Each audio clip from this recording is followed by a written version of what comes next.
On par with the Eiffel Tower, Paris's metro system is a true monument. At over a century old, it is the beating heart of the French capital.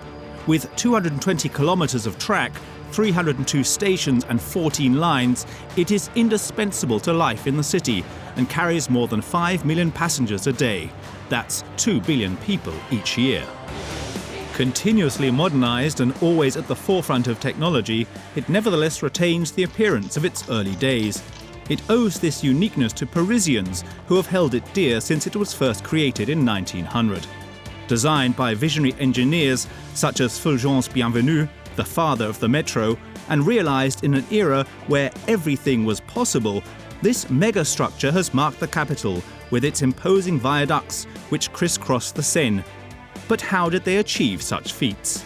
Une des prouesses technologiques aussi, c'est le viaduc d'Austerlitz, avec cette portée exceptionnelle de 140 mètres en une seule fois. The network has always benefited from the most innovative technologies. From the first wooden tunnels to chambers submerged in the Seine by freezing the ground, the construction, which began at the end of the 19th century, disemboweled Paris and boosted its performance. As for the 400 trains, today they look nothing like the original wooden wagons. They are increasingly faster, more secure, automated and interconnected. The network has succeeded in its technological gamble and brought its historic lines into the modern age. La ligne 1, c'est la ligne qui a le plus de voyageurs, puisqu'elle peut avoir jusqu'à 750 000 voyageurs par jour. Today, the network continues to grow, but the building techniques have changed. The Paris Metro uses the most innovative methods to continue its growth. These include giant tunnel boring machines capable of digging more than 30 meters deep. D'ici quelques années, on aura un train qui circulera toutes les 85 secondes à l'heure de pointe le matin, avec des systèmes entièrement automatiques. Line extensions will take the metro beyond the limits of the capital and connect with the new 200-kilometre-long Grand Paris Express network. How will the metro approach the future and its new urban issues? After more than a century of existence, the Paris Metro has established its foothold in the 21st century. Discover the Paris Metro like you have never seen it before.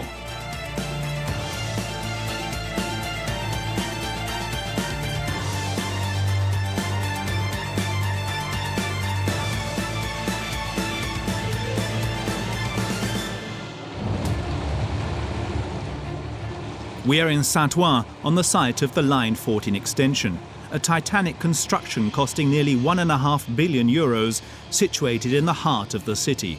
Here, revolutionary techniques are used, making it almost invisible to the city's population. The project will add 6 kilometers and 4 stations to the existing line, linking the Saint-Lazare station and the Mairie de Saint-Ouen station.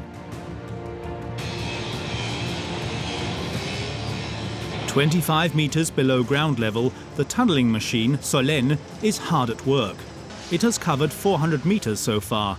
Its aim is to create a new section towards Mairie de Saint-Ouen station. Donc nous sommes ici dans le puits d'émarrage du tunnelier qui va creuser le tunnel de prolongement de la ligne 14 à près de 30 mètres de profondeur. Les métros modernes sont classiquement creusés avec des tunneliers, ce qui implique des profondeurs supérieures à ce qu'on pouvait faire au début du XXe siècle où on creusait sous les boulevards. L'avantage, c'est effectivement que les nuisances vont être beaucoup plus faibles pour les riverains, les impacts en surface des travaux sont beaucoup plus faibles. Thanks to modern tunneling machines such as this one in Saint-Ouen, developed by a French company, the construction goes a lot faster and the workers have given way to machines. Un tunnelier, c'est une machine qui va creuser un tunnel, mais pas seulement creuser le terrain, qui va aussi l'évacuer de manière mécanisée. Et derrière, on va poser la paroi du tunnel final. Donc c'est une grosse usine qui avance sous terre, un peu comme un ver de terre. The tunnel boring machine, at 100 meters long and 9 meters wide, is able to exert 7,000 tons of thrust against the wall it devours. Completely automated, the Seine can dig and construct the tunnel at the same time. At the front of the machine, the head, equipped with its numerous teeth, operates on the rock exactly like a drill bit. The cutting head eats away at the earth. The rubble is then routed outwards with the help of an Archimedes screw, a giant feeder screw. The debris, saturated with water, is carried outside of the site on a conveyor belt. Stored in a reservoir, it is then taken away in lorries. At the same time that the earth is removed, the voussoirs which will form the tunnel walls are lowered into the starting well. They continuously supply the work of the boring machine. Dès qu'on a suffisamment creusé, on vient poser une tranche de tunnel. Une tranche de tunnel, c'est des pierres, un peu comme l'arche d'une cathédrale. Donc on vient former le tunnel. Dès qu'on a formé cette tranche de tunnel, eh ben on recommence à creuser. Following the advancement of the tunnelling machine, a mechanical arm places the voussoirs one by one in a precise order. Assembled together, they will form the structure of the tunnel. The Romans used stone voussoirs to construct their arches. Like a giant puzzle, these prefabricated concrete parts weighing 6.5 tons fit perfectly together to form watertight walls. On this extension of line 14, it will take 7 to form a tunnel ring.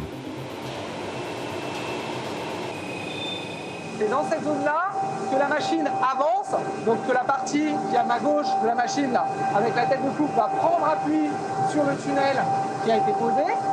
Par le biais de ces vérins, ils vont s'étendre suffisamment pour pouvoir venir poser un nouvel anneau de voussoir. No propulsion is required to move the machine forward. These hydraulic jacks allow the machine to lean against the voussoir that it installs and applies pressure which moves it forward. The tunnel boring machine at Saint-Ouen advances 200 meters a month towards its final target, situated more than 5 kilometers away. The speed must be adapted according to numerous parameters, including the type of earth and the diameter of the borehole, similar to a drill that you don't want to overpower for fear that it might jam. C'est une mèche, si vous commencez à creuser sans venir lubrifier la mèche quand vous creusez dans du métal, vous risquez d'abîmer votre mèche directement ou de la bloquer, ça serait le pire. Dans du béton, on voit ça, c'est-à-dire vous bloquez votre forêt, à ce moment-là, on est un peu, la machine c'est pareil. Elle peut être arrêtée à cause de, si on va trop vite. We are far from the days of the horse-drawn buses which filled the capital and the 1900 World Exposition which saw the birth of the Paris Metro. Today, it is made up of 220 kilometers of track, 14 metro lines, 303 stations and more than 400 trains which run 7 days a week. The Metro also has an unbelievable history which goes back nearly a century and a half. À la fin du 19e siècle, le transport à Paris est dans une situation catastrophique. Il y a 2 compagnies, la Compagnie Générale des Omnibus et la Compagnie des Hirondelles. Les Hirondelles, ce sont des petits bateaux à vapeur sur la Seine qui transportent environ 40 millions de personnes par an. Et la Compagnie Générale des Omnibus, tirée par des chevaux, il y a 200 000 chevaux dans Paris, et qui fait environ 260 millions de transports par an. 260 million people. It's not enough, many more are needed because Paris very quickly absorbs its suburbs. In 1860, the capital's population reached over 1,500,000 people. Paris is completely gridlocked. It needs an underground railway. London already has one, a steam railway underground. The competition is on. Il y a eu les projets les plus fantaisistes dès 1824, et puis il y a eu tous ces projets de chemin de fer à vapeur, sur le sol, sous le sol, dans les immeubles, sur les immeubles. Et tout ça a été proposé à la ville de Paris, à l'État, au Parlement. Et aucune décision ne se prenait parce qu'on ne maîtrisait pas vraiment l'idée qu'on avait de ce que serait un métro à Paris. Steam railway projects are discarded due to smoke emissions. The inventiveness of proposals for Parisian transport from visionaries and other passionate people is limitless. Airways hung by giant balloons, a suspended bridge between the 2 Eiffel Towers, an aerial tram passing over the city. Anything seems possible. The works of author Jules Verne seems to have inspired many of the projects, such as that conceived by a certain Monsieur Olivier, who in 1878 proposes an aerial tram passing over buildings in order to facilitate road crossings. This goes on for 40 years, with no results. The Parisians will have to be patient. En réalité, il y a un conflit entre l'État qui veut que le métro soit un prolongement du réseau national et que le réseau national traverse Paris, et le département de la Seine qui veut un métro plus local, en tous les cas plus recentré sur la ville. From the outset, the design brief of the construction of the Paris Metro specifies that it will be, for the most part, subterranean, even if it will also have to cross the Seine by metal bridges.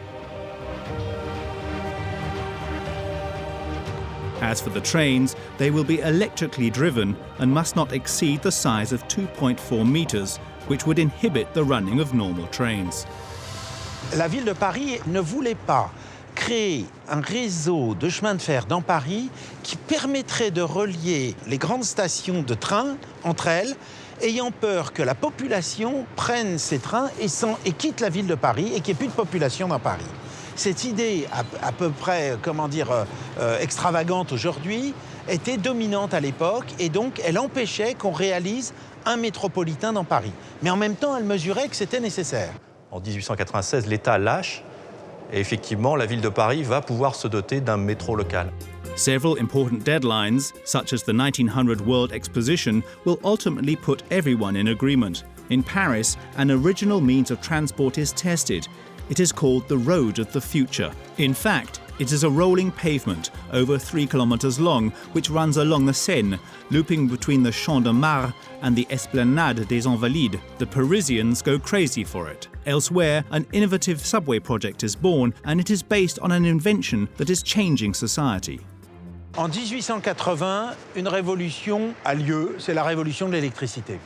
Tout d'un coup, on se rend compte qu'on peut maîtriser des productions de transport par l'électricité.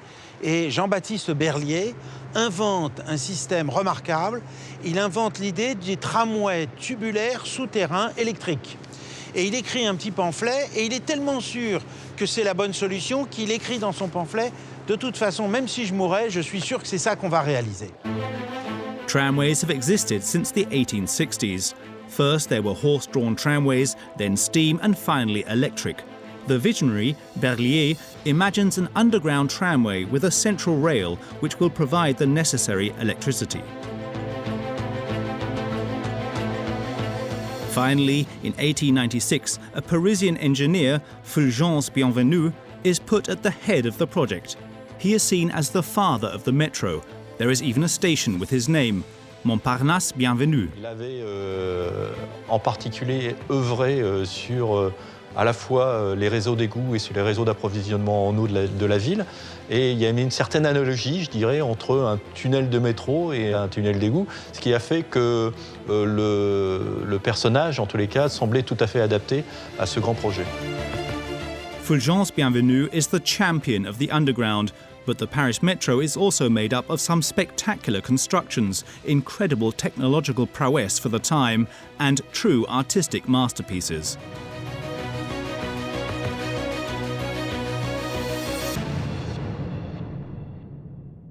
Plusieurs fois, le métro traverse la Seine. On a des viaducs remarquables comme le viaduc de Passy. Mais une des prouesses technologiques aussi, c'est le viaduc d'Austerlitz, avec cette portée exceptionnelle de 140 mètres en une seule fois. The construction of the Austerlitz viaduct was decided in 1903 to link the two banks of Line 5 between the stations Gare d'Austerlitz and the current station Quai de la Râpée. In order to avoid interfering with river traffic, the navigation service demanded that it should have no supports in the middle of the river.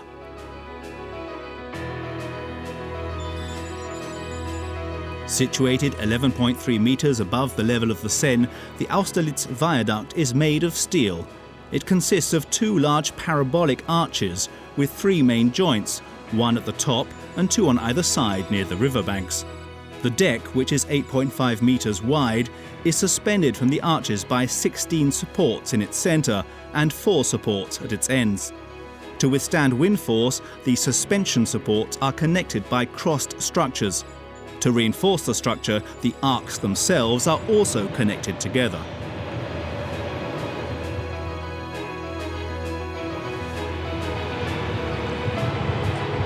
The selected project, therefore, outlined a viaduct with a single span of 140 meters, beating the 107.5 meter long Alexandre III Bridge, which was until that point the longest in Paris.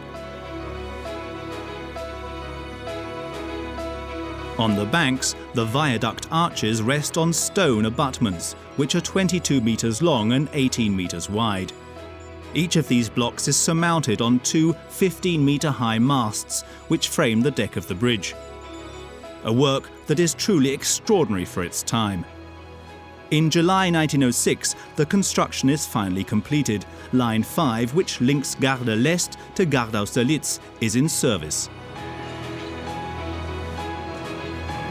It is one of 6 lines which make up the initial project, but already a second stage of works is planned. For the designers, the metro must be for everyone, and no person should be further than 400 meters from a station. It is for this reason that the first line to be constructed consists of 18 stations for only 11 kilometers of track. It is the transversal line from east to west, which departs from Porte de Vincennes to join Porte Maillot. It runs along the Seine for nearly half of its length. The construction for Line 1 begins in February 1899. On va mettre en œuvre plusieurs techniques de construction du métro. Globalement, aujourd'hui, on estime à 3 types de construction. On a une construction qui est plutôt du domaine de la mine, qui est la galerie boisée, où on va créer des galeries et les étayer avec du bois. This technique is used by all contractors in the construction of railway tunnels in particular. As in the mines, the digging is done by hand with a pick and shovel, grueling work that is carried out in extreme conditions. All the rubble is removed from the tunnels in wagons and transported to the surface.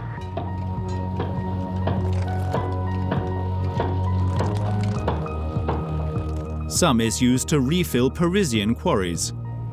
As for the shafts, they are supported by enormous wooden beams, which also serve to create the shape of the future tunnel. Finally, still by hand, the vault is constructed from stone blocks, a work worthy of the construction of the pyramids.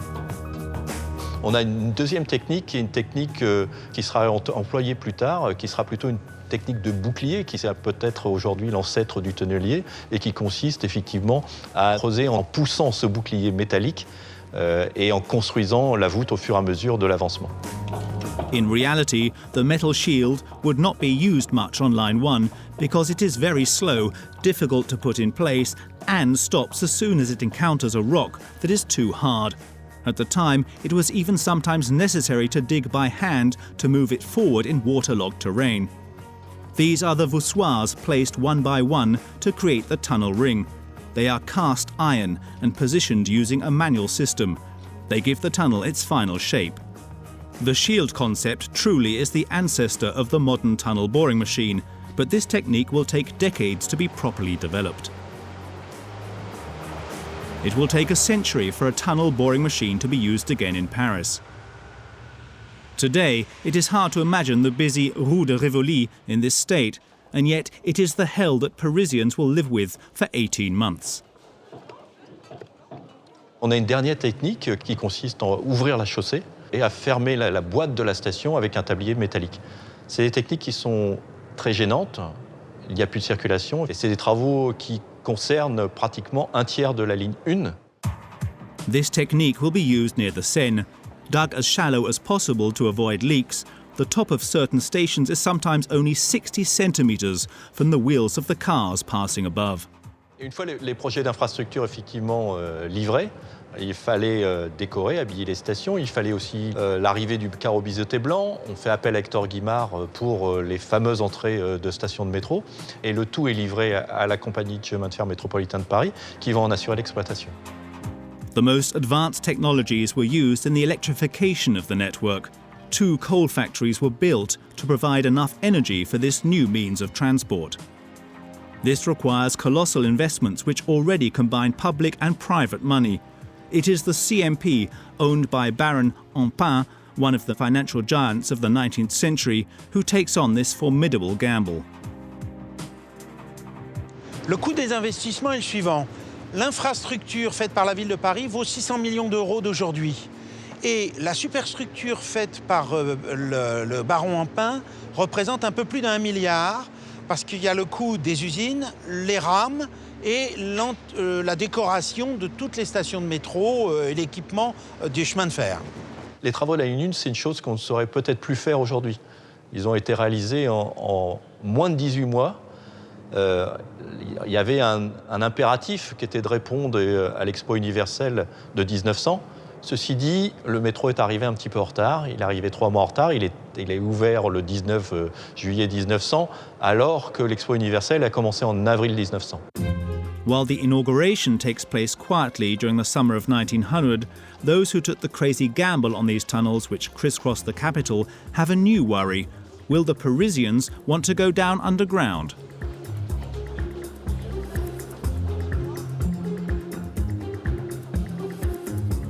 In reality, it is a complete success, and at the end of 1900, it had reached close to 17 million passengers. An unimaginable result, since each train has only 3 wooden cars, which travel at a maximum of 21 kilometers an hour. This is far from the performance of the metro today, with its 400 trains at 90 meters long and increasingly automated system which carries 1,400 million passengers each year, more than 4 million a day.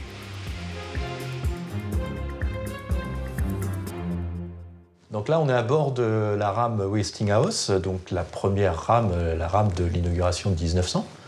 On a ce privilège d'être dans la rame première classe, avec ces sièges cuir, ces bois précieux, des bois exotiques précieux, et puis quelques petites particularités comme ce qui se trouve au-dessus de nos têtes, qui pourraient laisser penser à des porte-bagages, mais en réalité qui sont des porte-chapeaux, parce que les hommes de l'époque portaient effectivement le chapeau et avaient à leur disposition ces dispositifs qui leur permettaient de déposer leur coiffe pendant le voyage.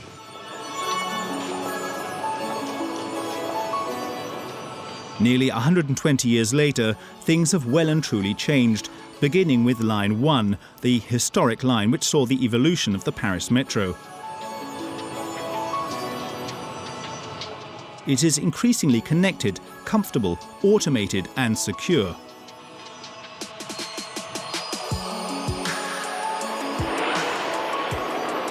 The issue of security became evident when a fire in the 1930s triggered a long alert process within the maze of different RATP services.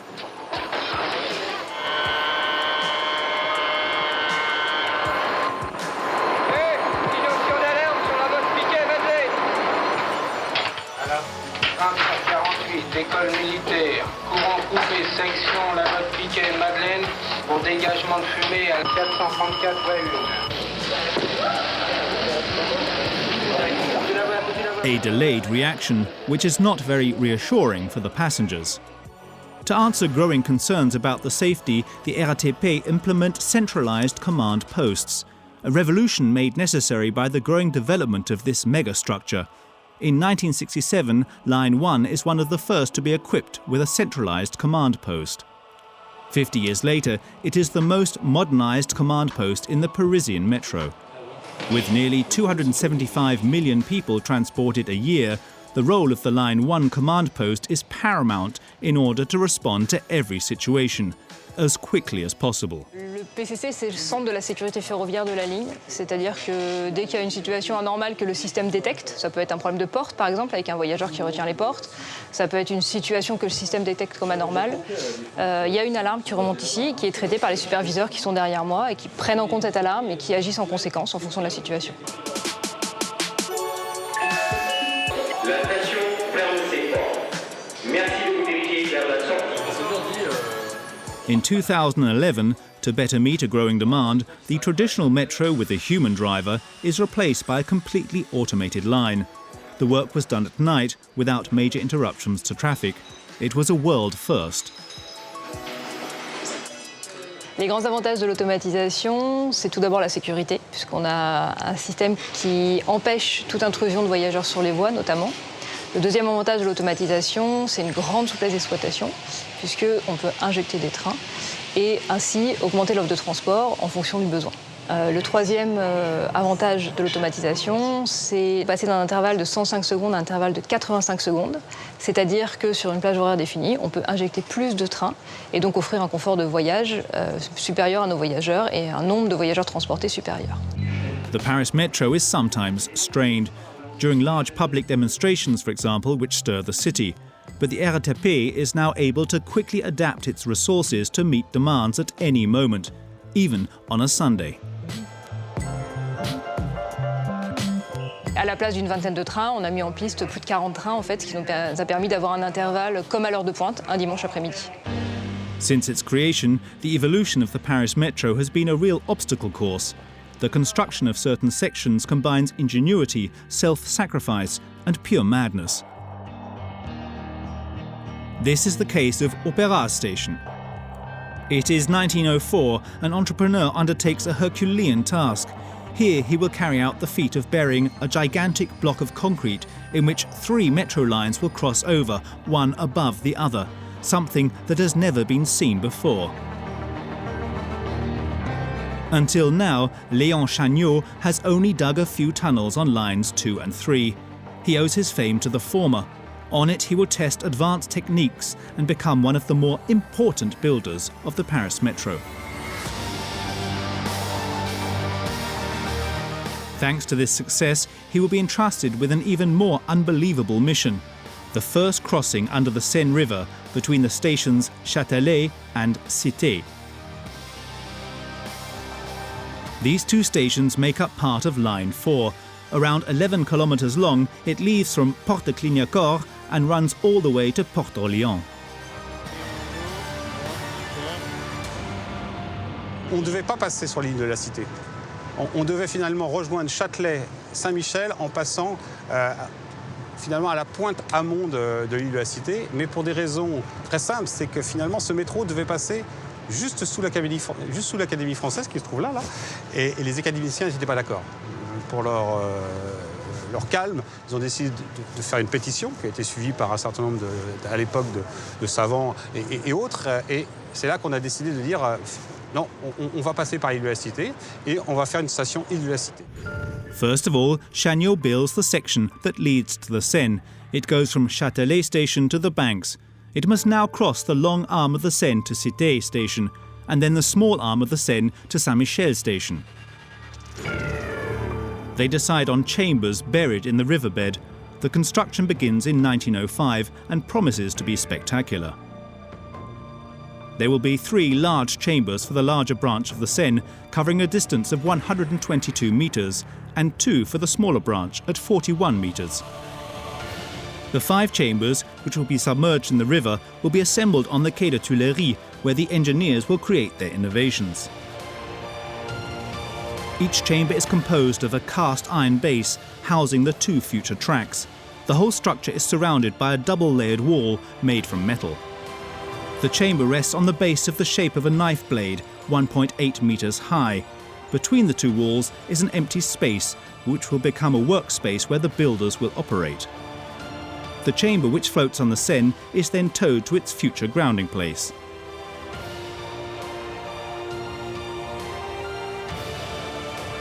After having found its ideal positioning, concrete is injected into the metal double wall, creating a watertight sarcophagus. As promised by the contractor, the construction site, despite its size, manages to avoid interference with the swallows and their passengers passing along the Seine. Under the weight of the concrete, the chamber falls gently. Once in place, the water in the interior of the work chamber is pumped. The main chamber is weighted down to keep it in place at the bottom of the river. Through chimneys, compressed air is sent into the work chamber, increasing its water tightness and allowing the builders to go down and dig under the metallic structure in order to sink it into the ground to the desired level. Working in extreme conditions, these specialized builders, called tubists, must, like underwater marine divers, make decompression stops when coming back up from the work chamber 15 meters below the surface. Strikes, which were rare at the time, will mark the history of this abnormal building site. Et donc Chagnot, d'habitude, ne négociait pas. Si les ouvriers ne voulaient pas travailler, il en cherchait d'autres. Mais là, ce n'était pas possible parce que c'était vraiment des spécialistes. Peu pouvaient travailler comme ça sous air comprimé. Donc, il va négocier avec eux. Parce que la première grève dure 1 mois et demi. Et au bout d'1 mois et demi, Léon Chagnot leur accepte 2 choses, finalement. De meilleures conditions de travail, plus de sécurité et, bien sûr, des primes au rendement. Meilleure sécurité, comment ? En fait, il va adapter aussi quelque chose qui n'avait jamais été fait à l'époque. Ça veut dire qu'il va adapter un téléphone en direct entre la chambre de travail et le haut. S'il y a un problème, tout de suite, on puisse régler ce problème. Voilà. Thanks to the work of these capable men who took on this risky work, all the chambers of the same section were finally lowered to the right level on the bed of the Seine. They are then joined together to form a single tube. The work chambers are filled with concrete and the trench is filled to ensure that the structure is blocked in. The tunnel is complete. The water is then pumped and the workers can finally access it. This part, the most dangerous, will take place without any major problems, but the same cannot be said for the chamber under Ile de la Cité. On n'est pas sous la Seine, on est dans la terre, mais dans des terres un peu argileuses, marneuses. Donc ils sont pareils dans la chambre de travail en dessous. Et il va y avoir un renard, ça veut dire qu'il va y avoir une fuite d'air comprimé. Et dès l'instant qu'il y a une fuite d'air comprimé, plusieurs ouvriers vont être éjectés de la chambre de travail et les autres auront juste le temps de pouvoir boucher le trou pour pas que tout soit aspiré à l'extérieur. Et finalement, le chantier va être arrêté plusieurs jours. On va essayer de retrouver les ouvriers dans ces terres argileuses. On ne les retrouvera jamais. The pressure is so high in the chamber that they were ejected outwards like the passengers of an airliner whose door would suddenly open mid-flight. The stations Cité and Saint-Michel, situated on the mainland, must also be buried. Once again, the sinking technique will be used and the builders will go down into the work chamber to pick away the waterlogged earth from below. A colossal job, especially when you see the images of these enormous steel hulls that gradually disappear into the ground. But the construction is not finished. A new difficulty stands before Lyon-Chagnaud. They have to pass beneath the railway line connecting Austerlitz and Orsay without it collapsing. Comme on touche la Seine, les terres sont marneuses, argileuses, donc il fallait trouver une solution pour que ça tienne et qu'on puisse creuser tranquillement. Donc les solutions, c'était de boiser, mais c'était pas facile. Et donc il va décider de congeler le sol sur finalement les 80 mètres de ce passage très complexe. This freezing technique makes it possible to carry out dry work in water pockets and so enables the digging of more stable ground. For this, 2 refrigeration plants were built along the Seine. From there, pipes circulated salt water cooled to 24 degrees. The digging shaft passes beneath the railway line, which links Austerlitz and Orsay. So that the tunnel works did not endanger the tracks, the ground is frozen by inserting 24 refrigerated pipes, which went 14 meters deep. The volume of earth to be frozen is considerable, more than 2,000 cubic meters. This technique is so expensive and so complicated to develop that finally only 14 meters are treated. After 40 days, the ground is sufficiently frozen. The freezing works so well that the builders, who work with picks, have difficulty digging. The work is reaching the limits of what humans can achieve, and the construction can only take place at night when the trains do not run.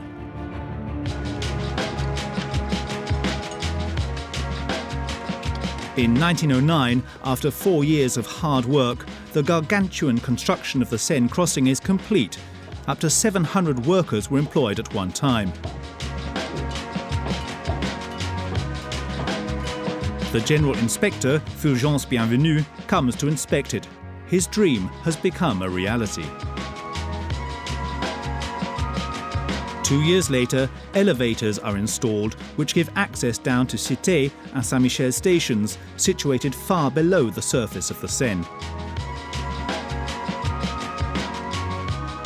On the eve of the First World War, nearly 40% of the network was already built, making up 90 kilometers of the 220 kilometers that exist today. In 1939, 160 kilometers are in service. At this time, the metro already carries 500,000 passengers. Over the following years, 60 kilometers will be added to the lines to complete the network. Dans les années 30, on est sur la deuxième évolution du réseau métropolitain. On arrive effectivement à un moment où on va commencer à réfléchir au prolongement des lignes en banlieue. Et entre 1929 et 1935, on va réaliser 43 stations. Some of them make it possible to travel to the limits of Paris. The 1931 Colonial Exposition takes place in Vincennes. Porte de Ré station, inaugurated for the occasion, will bring millions of visitors eager to discover the beauties of the French Empire. All the continents are represented there in their most beautiful finery, in a glorified image attracting the crowds. With more than 30 million admissions, this event is a huge success. The metro demonstrates once more its unparalleled capacity to transport the masses. As intended by its designers, it became indispensable to the Parisian population. Après, on arrive effectivement à une période un peu plus tumultueuse, qui est la Seconde Guerre mondiale, où plus grand-chose va se passer. Le réseau métropolitain va même être réduit en termes d'exploitation, puisqu'il n'y aura plus qu'en gros 90 km du réseau qui seront exploités pendant la guerre. La reprise, l'après-guerre, va être un vrai engouement pour le métro, mais le métro est vieillissant et on va commencer à réfléchir effectivement à l'évolution de ces infrastructures. On oublie en fait les prolongements de lignes, on travaille sur le métro existant. Today, the 14 existing lines are subject to wear and tear and various incidents. This enormous structure is therefore constantly monitored, and everything possible is done to keep the lines running. Some, built at the very beginning of the 20th century, are totally renovated, respecting the spirit of their unique heritage. This is the case particularly of the aerial lines, whose metal structures have for decades met the expectations of the engineers who designed them. This is why the metro, now indispensable to Parisian life, never completely sleeps. Each night, 2,000 agents work to maintain the tracks which zigzag through the bowels of the city. The RATP workers must work fast as they have to leave their work sites before 5 o'clock in the morning. Technicians today still use techniques developed by generations past. To assemble the rails to be replaced, they are welded together with the help of a sort of small portable foundry. This is a technique used even in the 1930s.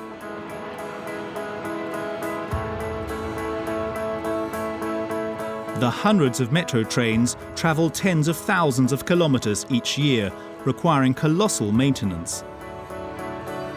Attention à la rentrée de la rame 46, voire 5. Ok Nico, voie dégagée, tu peux y aller.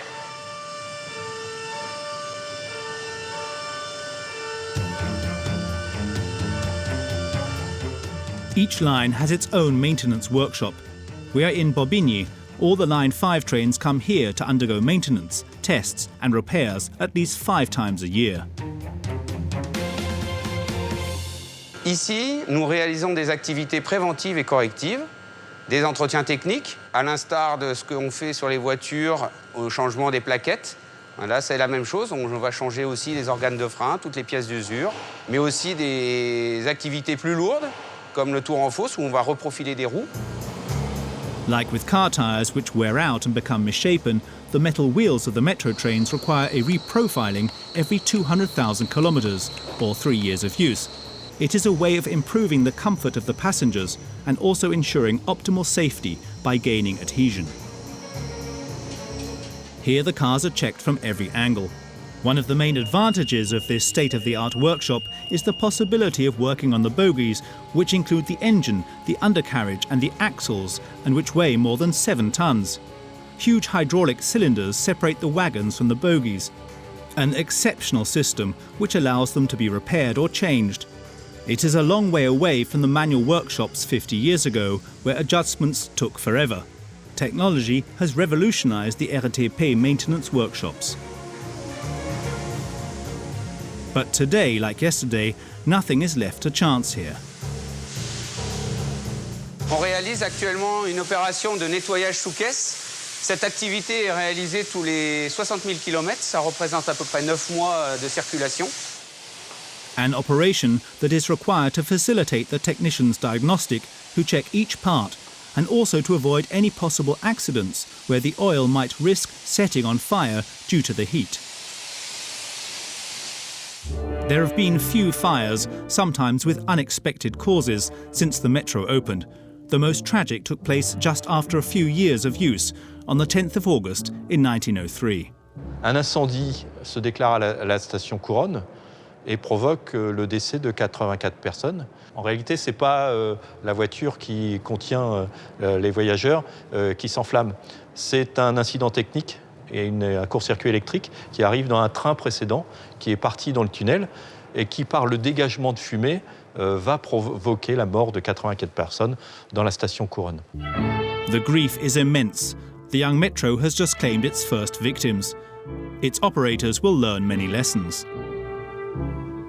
On a fait évoluer le matériel. On est venu isoler dans une cage métallique, en quelque sorte, toute la logique de motorisation et toute la logique d'électrification. Et on a créé aussi cette logique de bogie moteur, ce qui permettait effectivement d'isoler toute la partie bois que vous voyez, la partie bois qui est plutôt l'espace voyageur, de l'isoler et de limiter tous les risques d'incendie. Cette évolution était une évolution provisoire puisqu'on est passé ensuite très rapidement à une évolution d'un nouveau type de matériel qui est un matériel en caisse totalement métallique et qui effectivement là pour le coup limitait tous les risques d'incendie. The trains of today are therefore the result of a series of evolutions that go back to the very first wooden cars. But the real revolution begins after the Second World War. 1949, c'est la création de la RATP. On va commencer avec les ingénieurs de la RATP à réfléchir à ce que sera le futur métro de demain. Et travailler sur le métro de demain, c'est l'invention du métro à pneus. En 1951, le métro sur pneus va donner naissance à toute la génération des métros sur pneus à Paris, mais aussi dans le monde, puisque c'est la première réalisation. The Paris Metro will not evolve much over the years to come. The glorious 30s is the age of the automobile. It is not until the 1970s that new changes will be seen. The passengers discover the first automatic ticket machines and the first turnstiles to which they would have to become accustomed.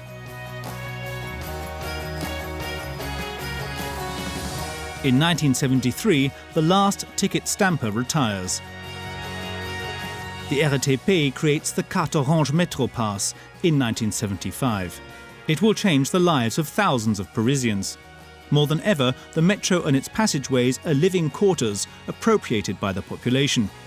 In terms of infrastructure, the Parisians see the creation of several line extensions, as well as a new regional transport network composed of 5 lines at 587 kilometers long, the RER. 20 ans après, on repart effectivement dans l'avancée technologique. On crée la première ligne automatique sur le réseau parisien avec la création de la ligne 14 qui va aussi désaturer en particulier la ligne A du RER. Et ensuite, on va faire évoluer le réseau d'aujourd'hui avec l'idée de l'automatisation. Line 14, Meteor, is the start of a double revolution, as it is the first metro without a driver, and also with stations equipped with electronic doors, which open simultaneously with the train doors. Le métro de l'an 2000, lui, s'appelle Météor, métro est-ouest rapide. Il renouvelle totalement la conception du transport urbain dans des stations de 120 mètres de long à l'architecture claire et accueillante. Constructing this line, which crosses Paris from east to west, from the 9th to the 13th arrondissements, is a new challenge because it must pass beneath the belly of the city, its car parks, its underground networks, its buildings, and even the Seine. For this, it will use a revolutionary technology, the tunnel boring machine, a gigantic construction site which will last 5 years and require double the amount of steel than was used for the Eiffel Tower. Line 14 is the 7th line to cross the Seine between the stations Cours Saint-Émilion and Bibliothèque François Mitterrand. 90 years after the first operation to pass under the Seine, chambers will once again be used in this crossing, but this time no one's life is at risk. Gone are the days where men work under the huge metal structures. Excavators with giant arms are used to make a huge trench, 14 meters wide, in the riverbed. The 4 chambers are 34 meters long, 6 meters high and 9 meters wide, and made of prefabricated concrete. They are constructed directly on site. Submerged slowly and under heavy surveillance, they are then directed towards their grounding site. Positioned in line with the trench, the chambers disappear into the Seine, reaching their final placement. They are then covered with earth. Joined together, they form a new passage under the Seine.